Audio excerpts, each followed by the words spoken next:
Boa noite, meus irmãos. Hoje é dia 29 de agosto de 2022, segunda-feira. Estamos iniciando os trabalhos na Casa Espírita de Abel Sebastião de Almeida. Como sempre fazemos, rogando a Deus, nosso Pai de infinito amor e misericórdia, Jesus, nosso querido e amoroso Mestre, amigo inseparável, amigo incondicional de nossas almas, que nos ampare, nos sustente, que nos auxilie em todos os trabalhos, em todo o transcurso dos trabalhos desta noite. Como antes de fazermos a leitura da nossa página preparatória, eu quero lembrá-los que continuamos com a campanha do óleo de cozinha usado, né? Não deixem de acumular aquele óleo de cozinha que vocês acabaram de usar numa garrafa PET e depois trazer aqui para nós. É muito importante. Vocês estarão atuando ecologicamente de uma forma correta e ajudando a nossa casa também, que venderá esse óleo e assim obterá alguns recursos adicionais para os seus trabalhos na área da caridade, na assistência social. Outro detalhe que eu sempre falo, não deixem de atualizar o cadastro no nosso site. E eu quero lembrar que, independente de quanto tempo vocês tenham já na nossa casa, que já façam parte dos nossos quadros há muitos anos, não importa. Nós precisamos atualizar os nossos cadastros, né? Então, queremos fazer um cadastro único, e esse cadastro único é via site do Centro Espírita Abel Sebastião de Almeida.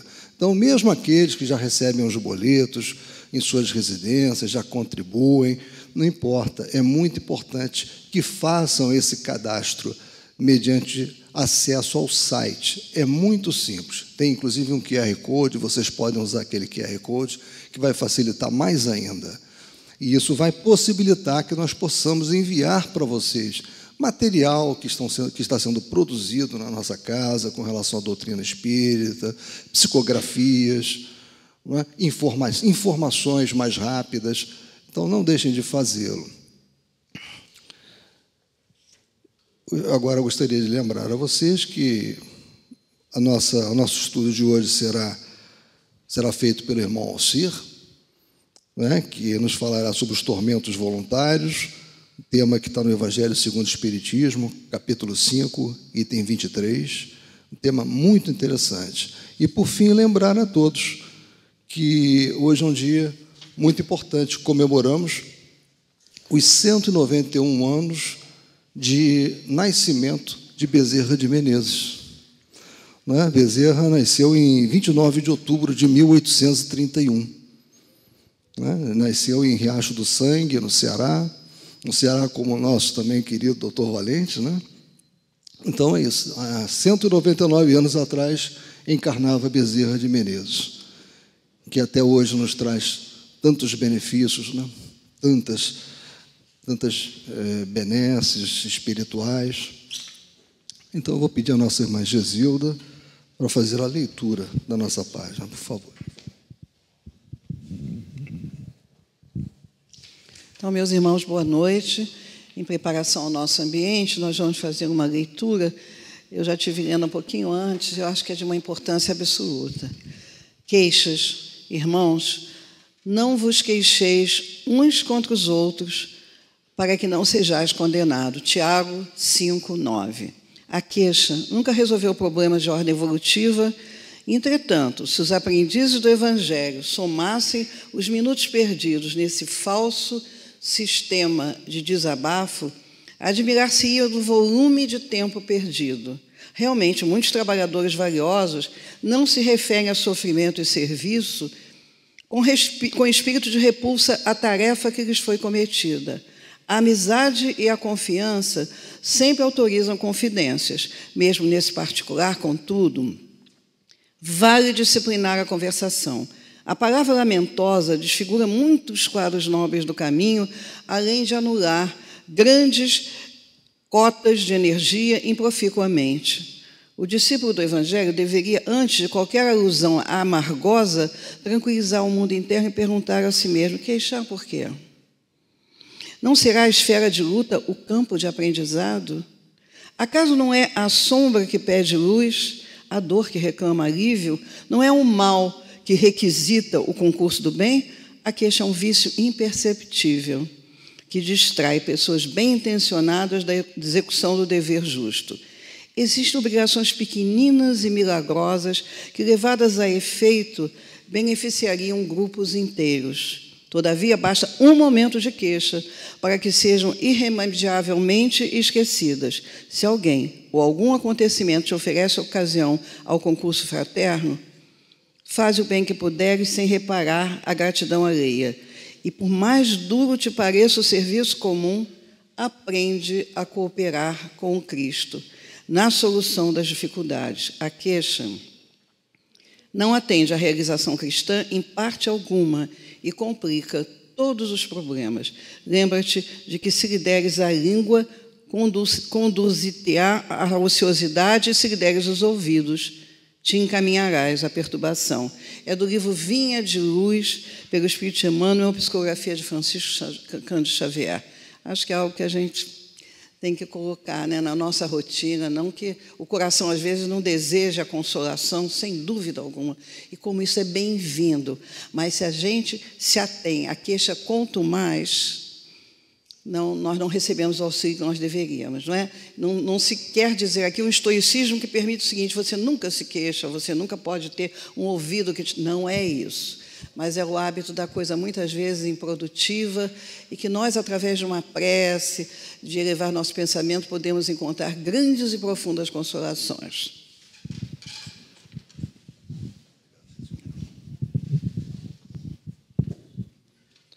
Bem, meus irmãos, então vamos prestar agora a máxima atenção ao nosso irmão Alcir da Mota Mesquita, que fará o estudo do Evangelho segundo o Espiritismo, capítulo 5, item 23. Por favor, Alcir.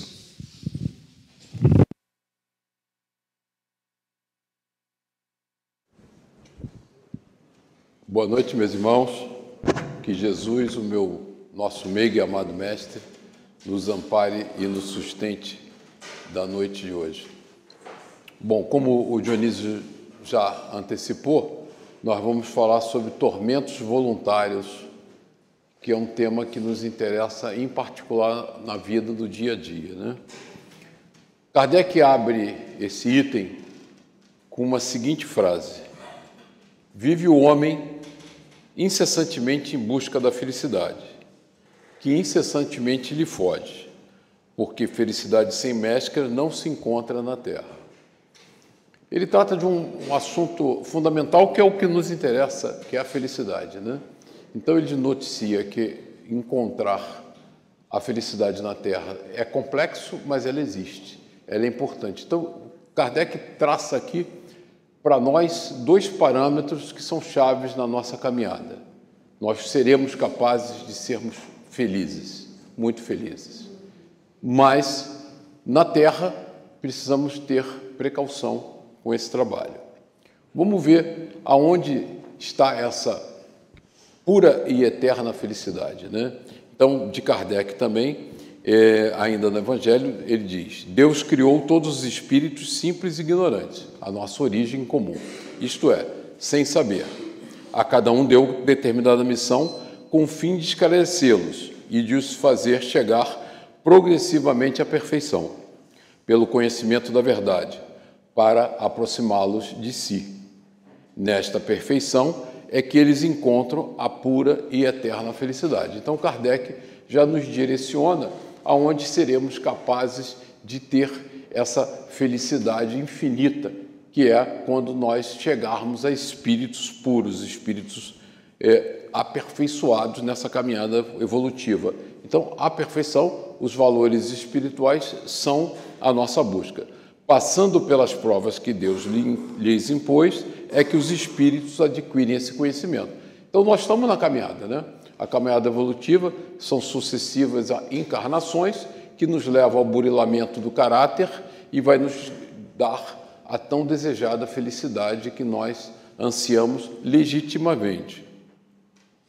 E ele fala um pouco da vida do dia a dia, né? Nós não chegamos lá ainda. Então, ele diz, ainda no capítulo 5, entretanto, malgrado as vicissitudes que formam o cortejo inevitável da vida terrena, então ele classifica que existem algumas vicissitudes inevitáveis nessa caminhada no planeta Terra. Poderia ele, pelo menos, ele, nós, né, gozar de relativa felicidade, se não a procurasse nas coisas perecíveis e sujeitas às mesmas vicissitudes, isto é, nos gozos materiais, em vez de procurar os gozos da alma. Então ele dá uma segunda pista para nós, né? Nós temos vicissitudes inevitáveis, né? Alguns tormentos que nós vamos enfrentar fruto da nossa caminhada evolutiva, mas nós poderíamos evitar muitos outros tormentos, caso nós não nos dedicássemos tanto aos valores materiais como deveríamos os valores espirituais. Ele começa a nos balizar. A sua vida tem vicissitudes que você enfrentará inevitavelmente, que fazem parte da sua programação evolutiva, mas muito poderia ser evitado. André Luiz fala isso, né, para nós, né, que um percentual significativo, e ele cita números bastante elevados, do sofrimento que nós passamos no planeta Terra são devidos às nossas atitudes presentes e não do planejamento reencarnatório. E Kardec diz que são esses comportamentos espirituais um prelibar, quer dizer, um estágio dos gozos celestes, imperecíveis, em vez de procurar a paz do coração, única felicidade real neste mundo. Ele se mostra ávido de tudo que agitará e turbará. Então, em vez de nós procurarmos a paz espiritual, nós procuramos os valores materiais, que nos agitará e turbará. E, coisa singular, o homem, como de intento, cria para si tormentos que está nas suas mãos evitar.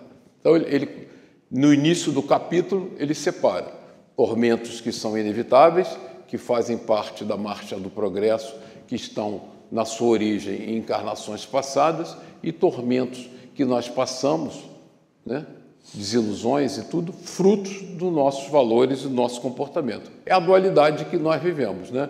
Eu usei aqui até uma figurinha de um telefone celular, como do desejo material, porque a gente tem muito desejo material. Inclusive, ter aparelho novo é uma febre, né? Não é verdade isso? Aí todo mundo tem que comprar o último modelo da Samsung que lançou, o iPhone, não sei o quê. Enquanto os valores espirituais são valores que nos libertam, né? Quando a gente está focado nas conquistas espirituais, então a doutrina o tempo todo trabalha conosco esses dois vetores. Nós queremos dar valor à vida espiritual, os valores espirituais, amor, caridade, né? Ou queremos acumular. E essa dualidade nos leva ao sofrimento. Então ele põe dados concretos, né? Maior parte dos nossos sofrimentos, tormentos voluntários, são devidos a comportamentos inevitáveis que nós traçamos. Causas atuais das aflições. Kardec, no início do Evangelho, capítulo 2, fala: de duas espécies são as vicissitudes da vida, ou, se preferirem, promanam, se originam de duas fontes bem diferentes. Então, duas fontes distintas do nosso sofrimento, que importa distinguir. Umas têm sua causa na vida presente, que é o nosso comportamento atual, né? Comportamento que a gente adota nessa encarnação. Outras, fora desta vida, encarnações passadas. Nós já fizemos. Nós só estamos colhendo o fruto de atitudes passadas. Então, nós temos, para Kardec, duas fontes bem distintas de sofrimento e, segundo a estatística de André Luiz, 70% são oriundos da segunda, que é o comportamento inadequado nesta encarnação. Remontando-se à origem dos males terrestres, reconhecer-se-á que muitos são consequência natural do caráter e do proceder dos que os suportam. Quantos homens caem por sua própria culpa? Quantos são vítimas de sua imprevidência, de seu orgulho e de sua ambição? Então, é um alerta importante, porque quando nós estamos mergulhados na vida da matéria, né, tem aquela coisa do fatalismo, né? E eu vou trabalhar um pouco isso, né? Quer dizer, sofro porque não tem jeito, da reencarnação, nem tanto ao mar, nem tanto à terra. Nós vamos enfrentar desafios terrestres, e eu quero pegar aqui uma psicografia do Chico bem interessante que fala sobre isso, e tem os males decorrentes dos nossos vícios, né? Dos nossos maus comportamentos presentes, que são opção nossa, livre-arbítrio. Poderíamos mudar esses comportamentos. E Kardec ressalta para nós as aflições com causa no presente. O que nos causa dor no presente? Quantos se arruinam por falta de ordem, de perseverança, pelo mal proceder ou por não terem sabido limitar os seus desejos, né? A ganância excessiva.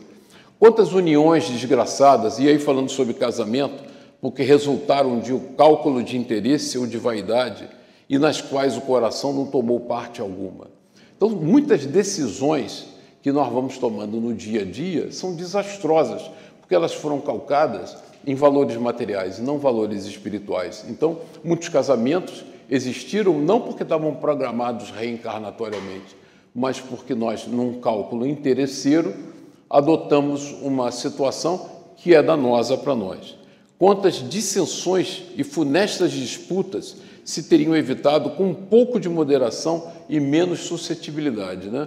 Nós estamos vendo, inclusive, isso agora, né? O que o mundo está vendo? Vendo um conflito, e é geral, né? Há uma polarização exacerbada que você destrói relações antigas, porque as pessoas não querem mais o diálogo, né? Elas tomam posições definitivas. Quantas doenças e enfermidades decorrem da intemperança, dos excessos de todos os gêneros? É a nossa vida, né? A gente, mas isso aí estava programado. Não estava programado. Você sofreu porque quis. Vou citar um caso para vocês que é muito real, muito vívido para mim. Eu acho que eu já até comentei isso, mas cabe esse comentário agora perfeitamente. Eu tenho um amigo de trabalho, uma pessoa maravilhosa, exemplar, daquelas que você tem prazer de ser amigo porque é correto, é engraçado, é inteligente, é aquela pessoa que é prazerosa, né? Ele tinha um vício, fumava desesperadamente, né? E fumava uns cigarros esquisitos, fedorentos. E eu dizia para ele, Marco, isso vai te matar. E ele dizia, não, eu faço exame, não tem problema. Marco, e ele com 60 e poucos anos teve um câncer irreversível, quer dizer, infelizmente, um suicida, e desencarnou sofrendo muito de um câncer. Totalmente evitável. Quer dizer, dependeu de quê? Não estava planejado aquilo, dependia do livre-arbítrio dele. Ele sucumbiu ao vício e não pode culpar a ninguém, nem encarnações passadas, porque ele não morreu de uma doença genética degenerativa herdado por vínculos do passado, não, ele herdou agora, nessa vida, por um comportamento inadequado, nessa vida. Deixou filhos, netos, desnecessariamente, totalmente desnecessário, né? Não tem. Então, essas são as aflições que nós sofremos nessa encarnação, fruto das nossas atitudes presentes. E tem os nossos sofrimentos que são relacionados com a nossa vida passada.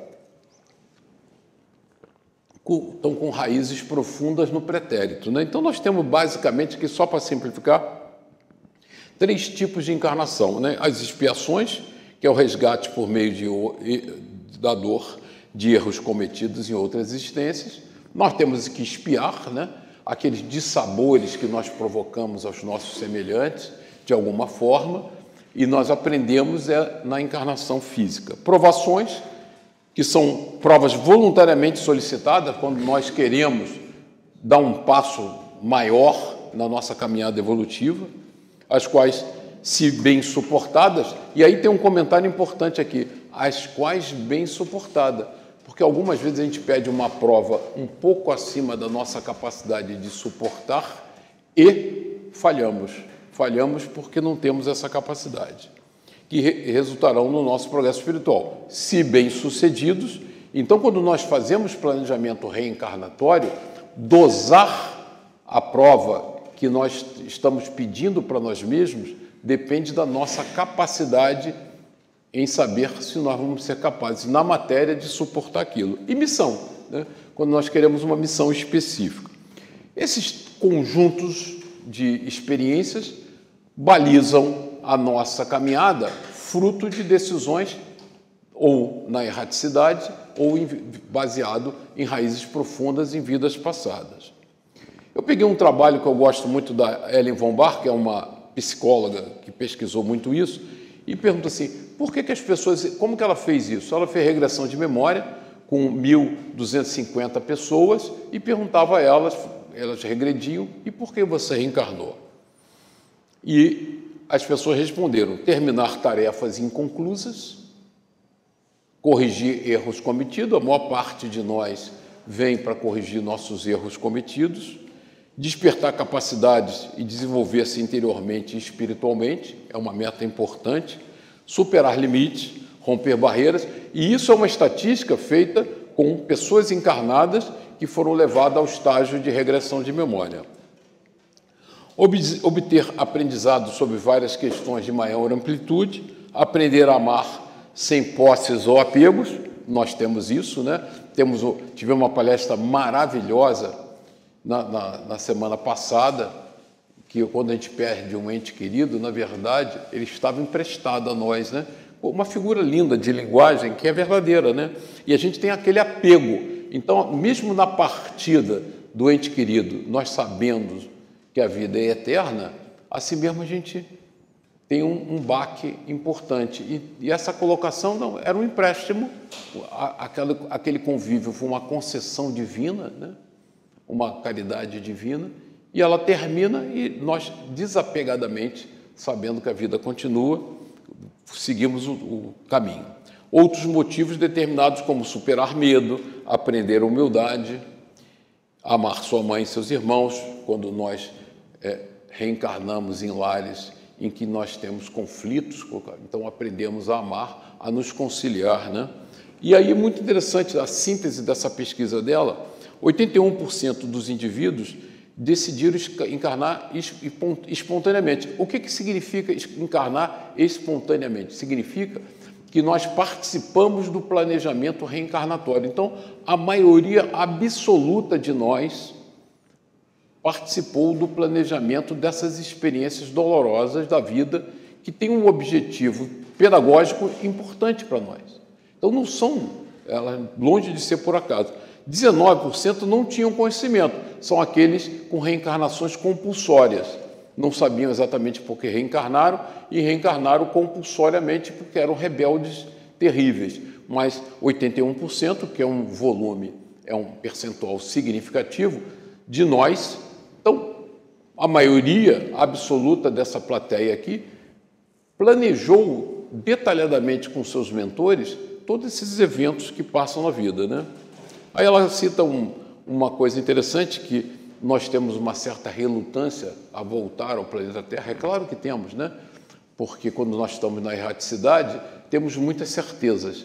Mas quando a gente encarna no planeta, é uma aventura. É uma aventura que depende muito de nós e a gente não sabe o desfecho, porque nós falhamos frequentemente. Então, reencarnar pode significar dívidas novas, não completar o que foi planejado e dívidas novas. E 90% é um número significativo, é uma amostra muito grande, acharam morrer uma experiência maravilhosa. Então, eu quis trazer isso, porque a gente está falando de tormentos, né? Mas perceber o seguinte, né? Porque a gente lida o tempo todo com os nossos sofrimentos, com as nossas dores, com os nossos desgostos, com as nossas decepções, e tem um medo tenebroso de desencarnar, né? Então, entrevistando espíritos encarnados que regrediram, disseram, não, desencarnar é muito bom, é muito prazeroso. Então, vamos lá da vida espírita, capítulo 6 do Livro dos Espíritos, questões 258, Kardec pergunta o seguinte, quando na erraticidade, antes de começar nova existência corporal, tem o espírito consciência e previsão de que lhe sucederá no curso da vida terrena, ele próprio escolhe o gênero de provas porque há de passar, e nisso consiste o seu livre-arbítrio. Então, os espíritos são taxativos, né? Então, eu peguei aquela estatística da Ellen von Bahr para vermos que nós, a maioria absoluta de nós, né, a não ser aqueles calcetas do pecado, né, participamos desse planejamento ativamente. Então, muito desses tormentos que têm raízes profundas nas nossas vidas passadas, hoje fazem parte dessas experiências que nós escolhemos. E a maioria absoluta, e usando uma estatística de André Luiz, é decorrente das nossas atitudes inadequadas nesta vida. Então você vê o seguinte, que nada está acontecendo fora do nosso controle. Apesar da gente parecer ter uma sensação de estar desamparado e ser um passageiro num ônibus desgovernado, né? A sensação no dia a dia, em função dessa convulsão que a sociedade está vivendo, é que a gente é passageiro de um ônibus desgovernado que o motorista morreu, né? E o ônibus está descendo a ladeira. Na verdade, nós participamos deliberadamente do planejamento dessas provas, essa expiação que nós estamos passando, escolhemos ela fruto da nossa necessidade de reparar, crescer, evoluir, e temos um volume muito maior de sofrimentos e tormentos que acontecem por a nossa imperícia, nossa imprevidência, nossas atitudes enganosas, né? Eu quis citar o exemplo desse amigo, porque era uma pessoa maravilhosa, de caráter maravilhoso, que se suicidou, né? Deliberadamente pelo fumo. Então, quando nós estamos lá no Ministério da Reencarnação, né, esse rapaz aqui que está reencarnando escolheu um corpo com um defeito físico congênito, né, ele vem sem uma perna, não é por acaso. Tem uma razão muito própria, tem uma razão adequada à nossa necessidade de aprendizado. Então, quando nós escolhemos essas provas, nós escolhemos com clareza o que nós queremos aprender. E aí Kardec diz, no Gêneros das Provas, Livro dos Espíritos, questão 259, do fato de pertencer ao espírito à escolha do gênero de provas que deva sofrer, seguir-se-á que todas as tribulações que experimentamos na vida, nós a previmos e buscamos. Aí a espiritualidade corrige Kardec. Todas não. Por que todas não? Porque se 70% não foram planejadas, muitos sofrimentos não estavam no planejamento reencarnatório, são decorrentes de atitudes, de tormentos que eram desnecessários. Porque não escolhestes e previste tudo o que vos sucede no mundo, até as mínimas coisas. Escolheste apenas o gênero das provações. As particularidades contam por conta da posição que vos achais. São muitas das vezes consequências das vossas próprias ações. Então, mais uma vez, a espiritualidade separando o que é sofrimento que faz parte do nosso aprendizado, sofrimento desnecessário que nós adquirimos porque é consequência das nossas próprias ações. Eles, o tempo todo, né? E aí tem uma coisa que a gente pergunta é o seguinte, a nossa vida é determinística ou estocástica? Ou seja, ela está amarrada a ferro e fogo ou ela é uma probabilidade? Né? E aí tem uma frase de Einstein muito interessante a respeito do comportamento do universo, que ele diz, Deus não joga dados com o universo. Então, não tem nada solto, não tem nada por acaso, mas não é determinístico, porque se fosse determinístico, nós não teríamos livre-arbítrio, né? Porque quando nós reencarnamos, e aí vou voltar aqui um pouco, ele pergunta, todas não, porque não escolheste e previste tudo o que vos sucede, porque muito que nos sucede depende do nosso comportamento agora. Então, são probabilidades. Então, vou pegar aqui um exemplo concreto para nós. A Vida Escreve, psicografia de Chico e Valdo Vieira, falando sobre o nosso livre-arbítrio. Saturnino Pereira era francamente dos melhores homens, amoroso, mordomo familiar, companheiro dos humildes, a caridade em pessoa. A gente conhece muita gente assim. Onde houvesse a dor a consolar, aí estava de plantão. Não só isso, no trabalho era o amigo fiel do horário e do otimismo. Nas maiores dificuldades era um sorriso generoso, parecendo raio de sol, dissipando as sombras. Por isso mesmo, quando foi visto de mão a sangrar junto à máquina de que era condutor, todas as atenções se voltaram para ele. Entre o pasmo e a amargura, Saturnino ferido. Logo Saturnino, o amigo de todos. Suas colegas de fábrica rasgaram peças de roupa a fim de estancar o sangue a correr em bica. O chefe da tecelagem, solícito, conduziu ao automóvel, internando-o de pronto em magnífico hospital. Operação feliz, o cirurgião informou sorrindo. Felizmente, nosso amigo perderá simplesmente o polegar. Todo o braço direito está ferido, traumatizado, mas será reconstituído em tempo breve. Toda a equipe, todos os amigos da fábrica, Saturnino um trabalhador da casa espírita, se sentiu muito frustrado, muito triste com o acidente dele, tremendamente arrasado. E aí vem a comunicação mediúnica na casa espírita um pouco depois.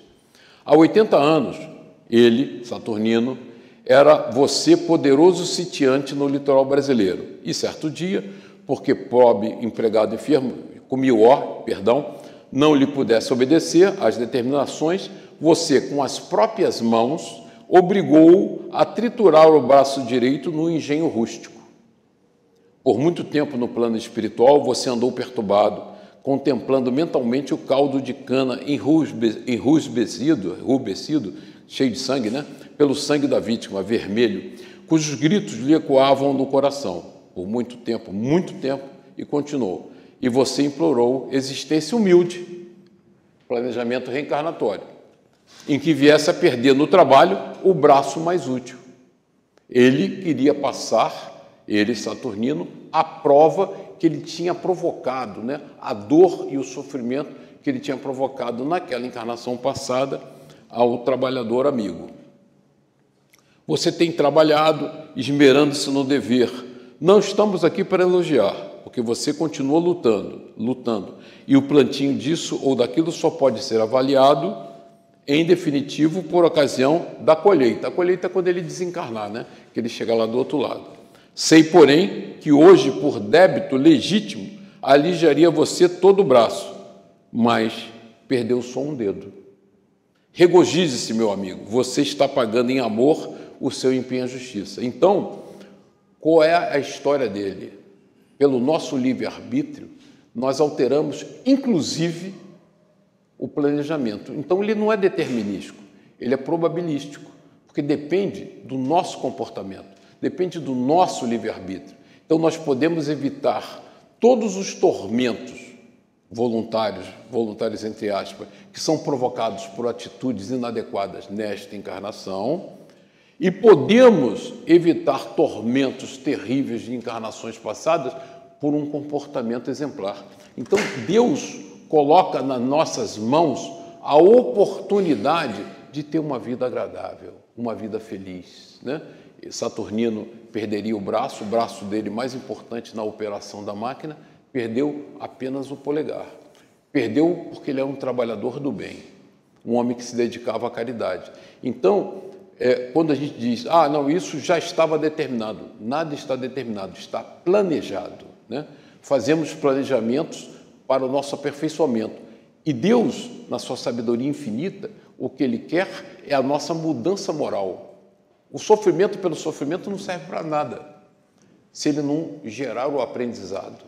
Então, quando sofremos penas no planeta, é porque precisamos aprender alguma coisa. Mas se aprendemos sem sofrer, não precisamos mais sofrer, porque não existe essa punição inevitável, não existe aquela determinação, né? Porque senão o nosso livre-arbítrio não teria valor. Aquilo já estava amarrado a 7 chaves e nós íamos passar por aquela experiência dolorosa inevitavelmente.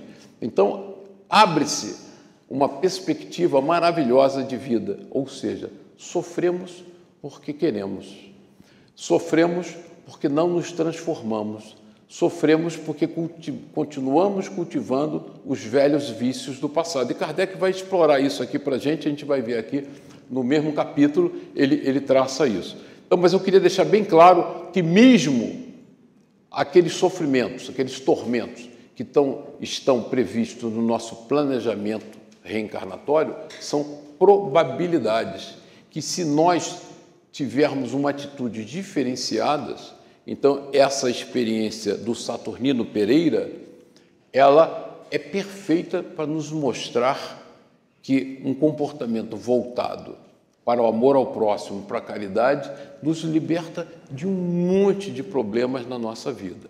Então, o jugo é leve, por isso o jugo é leve. Cuidado com o nosso fardo e nosso jugo. Nós temos que evitar o foco demasiado nos bens materiais, nas conquistas materiais, que nos prejudicam, nos consomem a vida, nos trazem inquietações. Tudo depende do nosso livre-arbítrio. Quais são os nossos verdadeiros valores? Essa é a grande luta da humanidade e a grande luta nossa, né? Porque nós sabemos com muita clareza, que se nós nos transformarmos moralmente, nós teríamos feito grandes conquistas e a nossa vida passa a ser suave, né? Saturnino tem isso. Então, no dia a dia, no monte de experiências e de sabores que nós passamos, tem as causas primárias. Quais são as causas primárias? O rapaz ali empurrou o dominó, vai cair na cabeça dele, não tem jeito, né? É o processo da lei de ação e reação. Empurrou o dominó, ele pum, vai cair na cabeça dele. Acontece conosco. É evitável? É evitável. Saturnino evitou perder o braço, perdeu o dedinho. É meio mais confortável. Por que perdeu o dedinho só? Se no planejamento reencarnatório que ele participou para ressarcir o mal que ele tinha feito, estava previsto perder o braço, perdeu o dedo, por quê? Porque trabalhava pelo bem e pela caridade. Então, está nas nossas mãos, né? E tem o comportamental. Coloque todo o seu ódio no papel. Já coloquei no Facebook. Isso está toda hora, né? Você abre as mídias sociais, está se destilando ódio, né? Destilando ódio. E vai acontecer o quê? Em vez de perder só o braço, vai perder o braço, o ombro, mais um pouquinho. Mas Saturnino só perdeu o dedo. Por que eu perdi tudo? Porque você está destilando ódio. O seu comportamento é... E nós temos atenuantes. Saturnino teve atenuantes. Qual foi o atenuante do Saturnino? Ele se transformou moralmente. Ele passou a ser um homem voltado para o próximo, amar o próximo como a si mesmo, né? Fora da caridade não há salvação. A gente conhece isso decor e salteado, só não pratica, né? Mas conhecer a gente conhece bem. Decora com uma certa facilidade e tal. Mas a prática nos atenua, nos facilita a vida, nos liberta de tormentos desnecessários e evita tormentos do passado. E temos agravantes, que são as atitudes que reforçam aquelas nossas penas do passado, né? Aí eu estava brincando com a Gesilda aqui, o Valente dizia, né, que são os calcetas do passado. Nós erramos no passado e continuamos insistindo no erro do presente. São aquelas montanhas que nós não conseguimos movimentar, que são os nossos defeitos monstruosos que estão entranhados dentro de nós de tal maneira que nós não conseguimos lidar com eles. Aí, como mudar? Nós temos que transformar, mover montanhas. E essa montanha é muito difícil para nós movermos. E Kardec, nesse capítulo, pergunta: haverá maiores males, ele está exemplificando, do que os derivam da inveja e do ciúme? Para o invejoso e o ciumento não há repouso. E a gente reencarna para fazer uma transformação moral, para ter valores espirituais, e ele pega dois defeitos, porque ele podia ter pego vários, né? Ódio, rancor, vingança, ira, mas ele pegou inveja e ciúmes. Aonde vocês viram algum dia um invejoso ou um ciumento em repouso? Né? Nunca. As pessoas estão inquietas permanentemente porque tudo incomoda. Então, estão perpetuamente febricitantes, né? Febris, doentes. Kardec. O que não tem e os outros possuem lhe causa insônias. Então, como os valores materiais para essa pessoa que Kardec está exemplificando passam a ser mais importantes, e ele citou só dois pequenos defeitos, né? Se é que podemos chamar de pequenos, eles estão sempre sofrendo, né? Dão-lhes vertigem os êxitos dos seus rivais. Toda a emulação para eles se resume em eclipsar, está errado, os que lhe estão próximos. Toda a alegria em excitar nos que lhe assemelham pela insensatez, a raiva do ciúme que os devora. Pobres insensatos, com efeito, que não imaginam sequer que amanhã talvez terão de largar todas essas frioleiras, essas frivolidades, cuja cobiça lhes envenena a vida, porque vai desencarnar e vai levar esse veneno todo dentro de si, né? Não é a eles, de certo, que se aplicam essas palavras. Bem-aventurados os aflitos, os que serão consolados, visto que as suas preocupações não são aquelas que têm no céu a compensação merecida. Então, reencarnamos com provas inerentes à nossa caminhada evolutiva e erros do passado, de vidas passadas, mas nos comportamos de tal maneira nessa vida que nós acrescentamos uma série de sofrimentos totalmente desnecessários, né? Tormentos, questão 261, Kardec, Livro dos Espíritos. Nas provações, porque lhe cumpre passar para atingir a perfeição, tem o espírito que sofrer tentações de todas as naturezas? Tem que se achar em todas as circunstâncias que possam excitar-lhe o orgulho, a inveja, a avareza, a sensualidade? Certo que não, pois bem sabeis haver espíritos que desde o começo tomam um caminho que os eximem de muitas provas. Então, a atitude no bem nos exime de muitas provas. Aquele, porém, que se deixa arrastar para o mau caminho, corre todos os perigos que o inçam, que poluem a sua vida. Pode um espírito, por exemplo, pedir a riqueza como prova e ser-lhe esta concedida. Então, conforme o seu caráter, poderá se tornar avaro ou pródigo.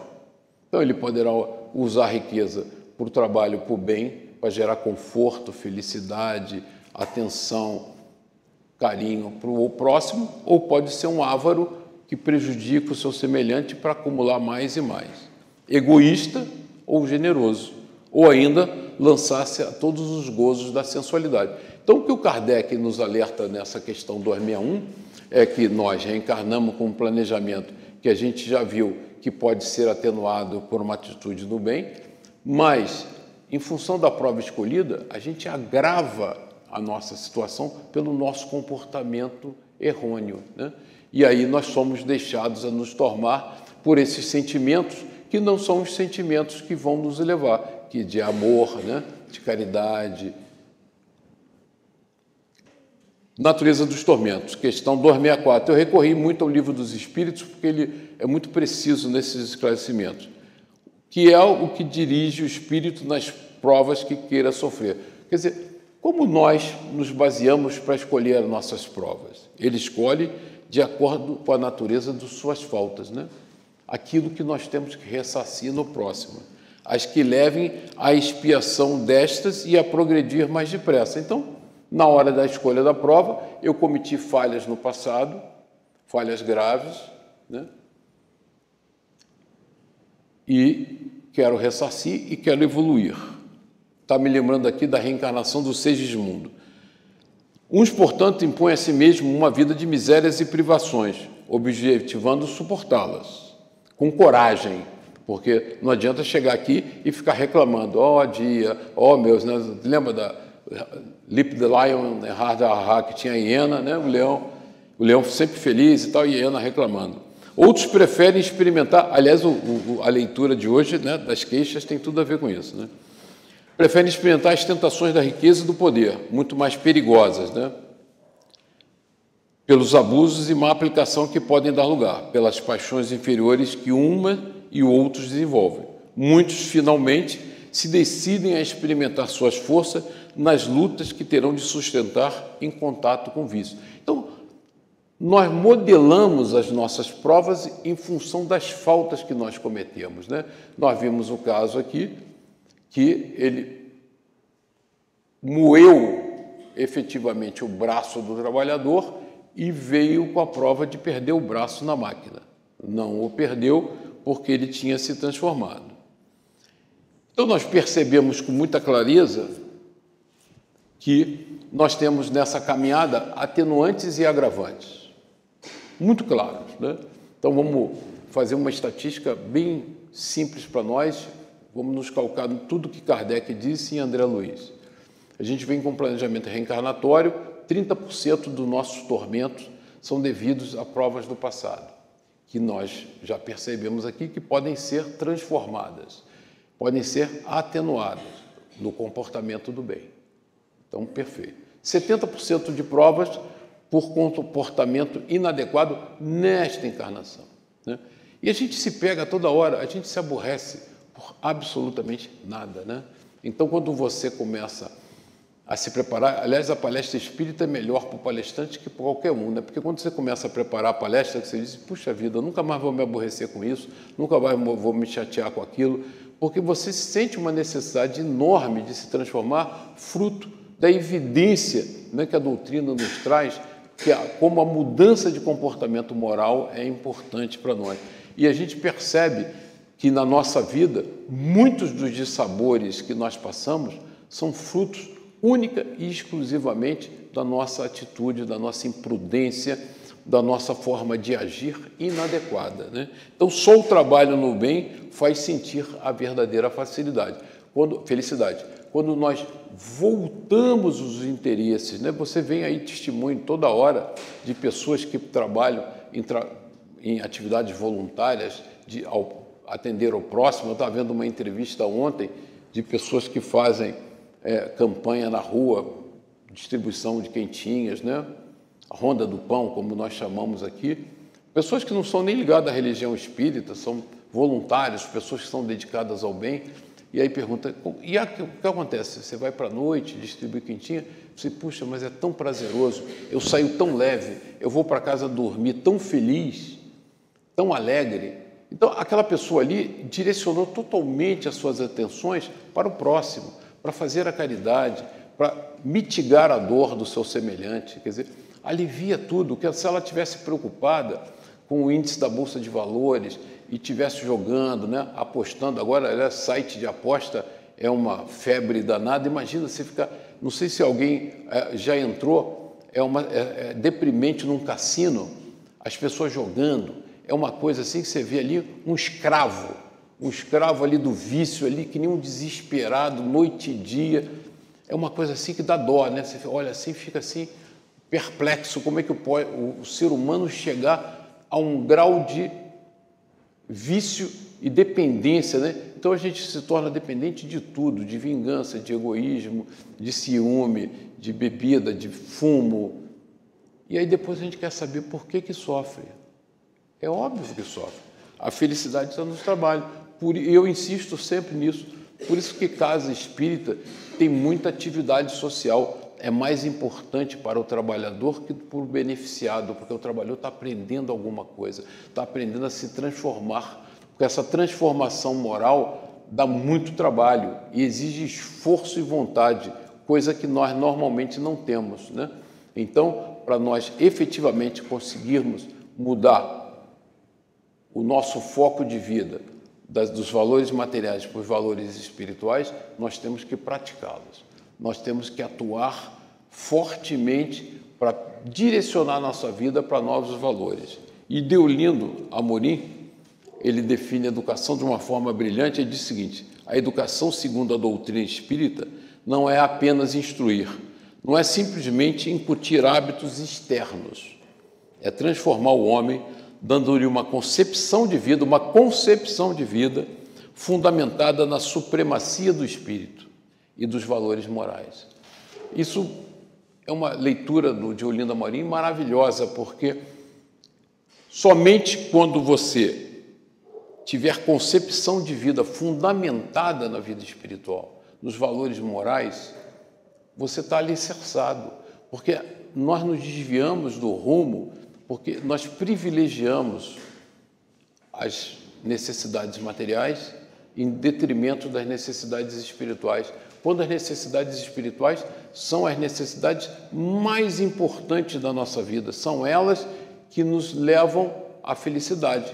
Kardec começa o capítulo, a felicidade, e a felicidade eterna, plena, prazerosa, vem da nossa evolução moral. E a nossa evolução moral é fruto de uma mudança brutal de comportamentos, né? Então, nós, nessa caminhada, temos que definitivamente dar esse passo. E é o livre-arbítrio. Está na nossa mão, né? Normalmente a gente fica esperando, na caminhada, aquele momento mágico que vai aparecer um guru, um médium que dá um passe especial, um evento, um Messias que vai chegar, quando, na verdade, nada disso altera a nossa vida. Jesus já veio ao planeta Terra e nós continuamos sofrendo do mesmo jeito, porque ninguém aplica os valores de Jesus, ninguém ouve. A gente tem que ter ouvidos de ouvir, nós temos ouvidos moucos, nós somos surdos para essas verdades. Nós lemos, falamos, mas nós não praticamos, nós não aplicamos isso no dia a dia.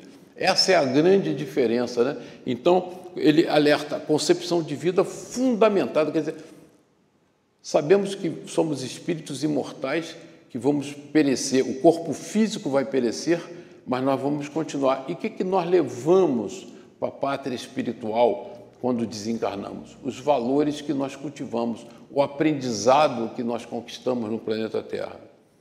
Os agravantes, o desalinho de sentimentos e a falta de certeza da supremacia do espírito, porque o desalinho de sentimentos está afetando a todo mundo no planeta, né? As pessoas não têm mais paz, não conseguem mais se controlar e não se controlam porque elas não focam nos valores espirituais, que são eternos, que são imutáveis, que estão na essência da nossa vida. Nós estamos preocupados nas conquistas do dia a dia. Nós ficamos contrariados com tudo que não caminha como nós queremos. E aí tem um livro maravilhoso, né, do Hermínio Miranda, Nossos Filhos São Espíritos. Por quê? Porque nós temos que ter essa consciência, né? Seus filhos nascem, eles não são seus, né? Você transmite alguma informação e educação para eles, mas são espíritos imortais, mais antigos que você, às vezes mais experientes que você, que vão seguir o seu rumo. Não se abale, não se preocupe, seja o que for para acontecer, faz parte da estrada e da caminhada evolutiva daquele espírito. Mas nós queremos assim, como é meu filho, eu quero, é meu, vê que a gente usa o possessivo com eu quero que faça como eu acho que é, e nós ficamos contrariados quando alguém da nossa família, eu falei de filho, mas qualquer pessoa da sua família, não faça o que você acha, porque você está calcando a sua visão em valores materiais. Meu filho, minha esposa, meu pai, não. Engano, empréstimo. São espíritos companheiros que têm uma caminhada própria, têm livre-arbítrio. Você fez o básico, você doou, você se entregou, vida que segue. Aí as pessoas começam a se acalmar, né? Você quer que ande assim, que ande assado, que ande cozido, você quer que a vida nas organizações ande de um jeito que você quer. Não, ela anda como anda. O mundo anda como anda. A contribuição que nós podemos dar é a nossa transformação moral. Individualmente, cada um de nós pode dar uma enorme contribuição ao planeta, se transformando. Essa está ao nosso alcance, está nas nossas mãos e vai evitar um volume de tormentos que nós passamos, segundo nós podemos ver, totalmente desnecessários. Então, nós temos tormentos, que são tormentos primários, que vêm de vidas passadas, que podem ser mitigados, e temos os tormentos que nós acumulamos aqui, porque a gente parece que tem prazer em sofrer.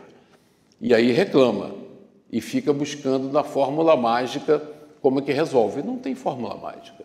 A fórmula mágica é transformação íntima, trabalho, dedicação, perseverança e muita fé, né?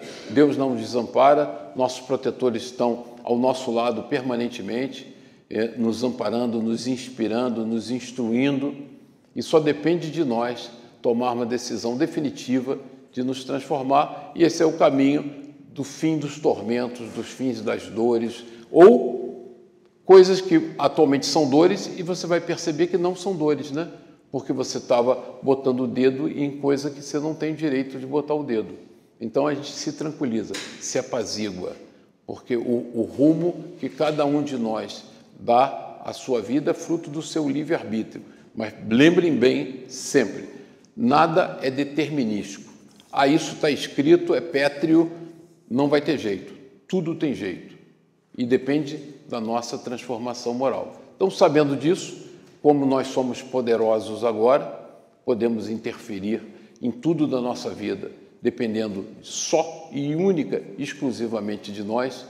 Eu quero que vocês tenham uma noite muito feliz. Muito obrigado.